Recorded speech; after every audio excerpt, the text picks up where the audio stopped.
2025年施政報告提到，將推動發展適合澳門嘅高新技術產業，多措並舉推動產學研融合發展，圍繞澳門國家重點實驗室及高校科研成果轉化，積極培育高新技術嘅初創企業。為此，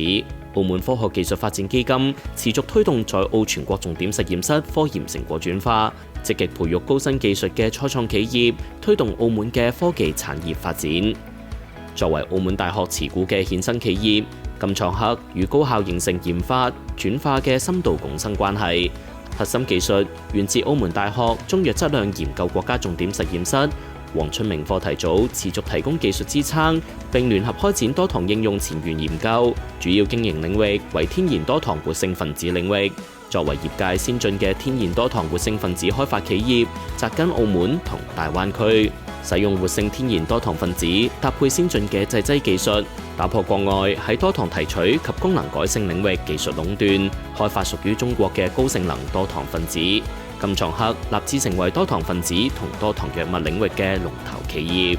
那 FDCT 對於我們項目的支持從2022年開始，並且它給予了我們企業非常大的鼓勵和幫助。首先是對於我們企業依據這筆資金成功的建立了產業線生產合作。依據 FDCT 對我們的企業的幫助，我們不僅能夠將我們的產品從實驗室到市場的成功轉化，並且能夠對於我們立足於粵港澳大灣區提供了莫大的幫助。我們可以更好的去參加一些科技創業比賽，也幫助了我們更好的立足於大灣區的一個企業，幫助我們的這個產品能夠有效的走向更多更廣闊的市場。基金的支持的話，大約成本在100萬到200萬之間，這些項目都作用於了我們的包括一個前期的一個技術研發，也包括到後續的一個市場推廣。我們的投產項目的話，首先第一個，我們這個醫療防護類的這個以白及多糖為核心的這個消毒免洗凝膠，這一個已經到了市場的一個試銷階段。那第二個，針對我們的這個杜仲多糖疤痕外用敷料，也已經到了與中山醫院合作的一個臨床實驗階段。有了 FDCT 的一個資金支持之後，我們會更加快速的去進行一個這樣的一個產品項目到市場的一個推廣。那後續的話，我們也是希望能夠更多的和 FDCT 進行一個更加深入的合作，繼續去將我們的這個杜仲多糖項目繼續從臨床的項目去進行到一個下一步的註冊，以及到正式的成功上市。